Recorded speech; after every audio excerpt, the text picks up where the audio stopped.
સર્વપ્રથમ હું મારા જે faculty of family and community સાયન્સીસના તમામ વોટરો છે જો છેલ્લા 4 મહિનાથી મને પૂરો સપોર્ટ કર્યો છે, રાઇટ ફ્રોમ ધી રજિસ્ટ્રેશનથી લઈને છેલ્લા દિવસે જ્યારે ઇલેક્શનના દિવસે વોટિંગ કરી જુસ્સાભરે વોટિંગ કરીને મને આ મકામ પર લાવ્યા છે એ માટે બધાને આભાર માનું છું અને બધાને વિશ્વાસ આપું છું કે આપણી જે વિશ્વવિખ્યાત MS યુનિવર્સિટી છે અને અમારી જે ફેકલ્ટી છે એની ગરિમામાં હજુ વધે એનું આખો ધ્યેય રાખીશ અને ફેકલ્ટી માટે અને યુનિવર્સિટી માટે કામ કરીશ.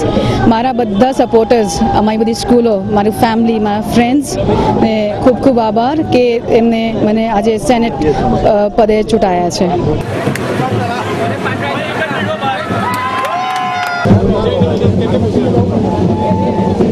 ખુશી અને પ્રાઉડ બેઉ અનુભવું છું કે મારા સપોર્ટર્સે ફરીથી મને લાસ્ટ ટાઈમ જેટલો જ કન્ટિન્યુઅસ સપોર્ટ આપ્યો છે અને આગળ કામ કરવાની ઓપોર્ચ્યુનિટી આપી છે. હજી વધારે કોન્ફિડન્સ અને વધારે સ્ટ્રોંગલી હું સાયન્સ ફેકલ્ટી માટે અને યુનિવર્સિટી માટે કામ કરીશ. 1961-62 લો ફેકલ્ટીની રચના થઈ ત્યારથી અત્યાર સુધીની આ હાઈએસ્ટ લીડથી મારો વિજય થયો છે.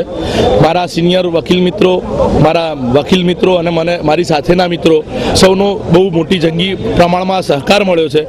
મારું એટલું ચોક્કસપણે વચન છે કે જે વ્યવસ્થામાં મારામાં સંપૂર્ણ વિશ્વાસ મૂકી અને મને આટલી જંગી બહુમતીથી જીતાડ્યો છે એ વિશ્વાસ હું ચોક્કસ પૂર્ણ કરીશ. લો ફેકલ્ટી માટે અમે બધા સર્વાનુમતે કલેક્ટિવલી ઇલેક્શન હતું, પોતપોતાના વિચારો હોય, પોતપોતાનો પક્ષ મૂકી દીધો, એ વિષય પૂરો થયો.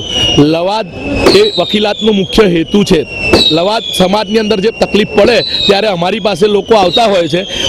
અમે સૌ એક સાથે મળી અને જ્યારે મને આટલી જંગી બહુમતીથી જીતાડ્યો છે ત્યારે હું સમગ્ર સમાજને અને મારા વકીલ મિત્રોને અને મારા કાયદાના અભ્યાસુઓને 100% વિશ્વાસ આપું છું કે લો ફેકલ્ટી જે અત્યારે જે લેવલ પર છે એનાથી વધુ સારા લેવલ પર લઈ જઈશું. કલેક્ટિવલી એફર્ટ કરીશું અને ખૂબ સારું કાર્ય અમે લો ફેકલ્ટી માટે અને MS યુનિવર્સિટી માટે કરીશું.